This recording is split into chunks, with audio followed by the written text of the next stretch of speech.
Today we're here to talk about the director and cinematographer relationship and preparing for a shoot. And I've got award-winning cinematographer Helen Carter here to talk to me. And we're going to go through a few different things around location scouting, test shoots, and generally preparing for the shoot. So Helen, let's start with our approach to location scouting.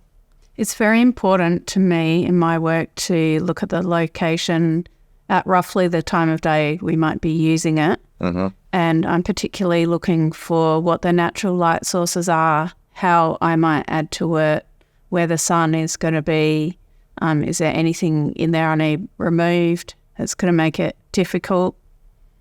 You usually take some photos. Yep, absolutely. So yeah, this is something we normally do together. We try to do, as soon as possible.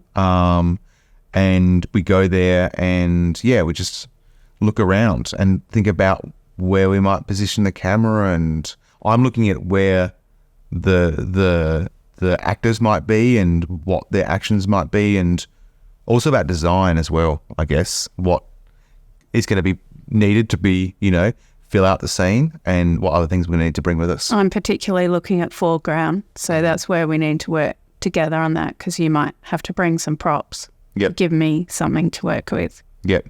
And I tend to get my phone out and take some stills, just as a kind of, reminder about what it looks like.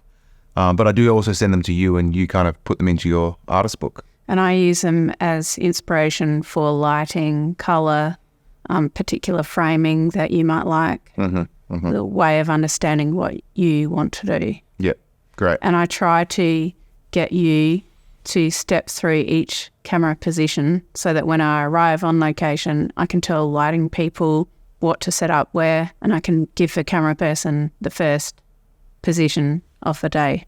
Yeah, it's just about being prepared. And for me, often it's about working through all the different possibilities. So then when we actually do arrive on set, we've got the plan ready to go. And we're in agreement.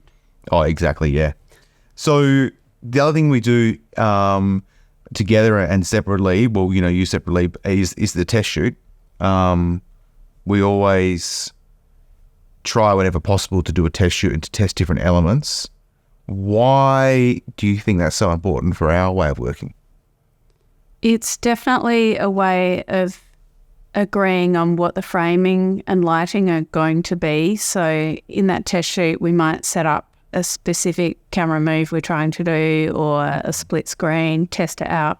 So you're making sure the post-production side of that will work. And I'm making sure that what I think you're saying is what is correct. And then we'll come to some agreement about what worked and what didn't work. We'll reflect on our process, and then that sets us up for what we're going to do.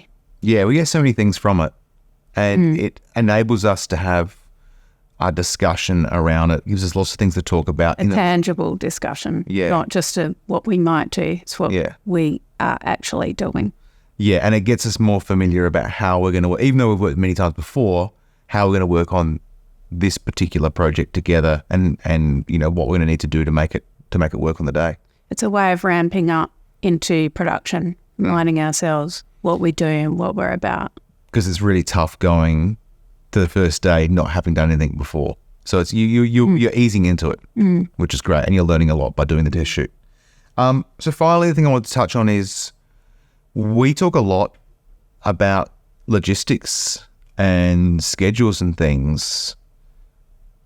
Do you want to kind of, mention anything around that? So we're very committed to doing 8 or 10 hour days and never having overtime. So to make that happen, we have to be very organised and planned through what we're doing. We also take safety on set very seriously.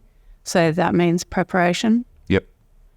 And so normally what happens, because a lot of the time I'm either producing or ADing or doing both when working with you, I'll kind of come to you with a rough plan, perhaps even a draft call sheet of what we might shoot and how we might shoot it. And then we go through that scene by scene, block by block, and have a look at it. And things that kind of I thought on paper might have been okay, you've got lots of kind of questions and comments, and it really helps me refine that document, because that document is, the document we use to guide us when we're filming. And obviously, whatever I commit to, I have to do on the day. Like if I say I'm going to do 3 shots in 1 hour, I have to actually light it and shoot it and make that happen. Mm-hmm. So it matters a lot to me that that's prepared in advance. But also we've worked together so much. Now I think what I can achieve in an hour. Absolutely, and So I try to, Go on. Yeah, I try to be realistic about that too, because there's no point me pushing, because it's just going to affect the quality, or means that we're going to have to lose stuff. Or we can't actually do it, and there's no point planning for what we can't do. Yep. We should plan for what we can do. Yep. And the final thing, I think that's really good by going through the schedule, the logistics, the call sheet, is that we get a sense of like, actually, who do we need on set? Like, how many crew members, if you want to talk to that. So we usually work on lowish budget, and we have to get things done quickly and easily. So, for example, if we need to go off somewhere and just get 3 shots at sunset or something, there's no point taking 20 people with us. So we just want to quickly go and do that short thing and then get everyone back together to finish off the day. Yep, exactly. Or we can let people go early, or we might want a closed set for something. So we'll do that last and send people home. Yeah, so it's useful having that discussion beforehand, so we've got the right people there when we need to film. The more prepared we are, the better it's going to go. Excellent. Thanks, Helen. So thank you very much to Helen today for coming and having this chat about preparing for the shoot. Thanks, Helen.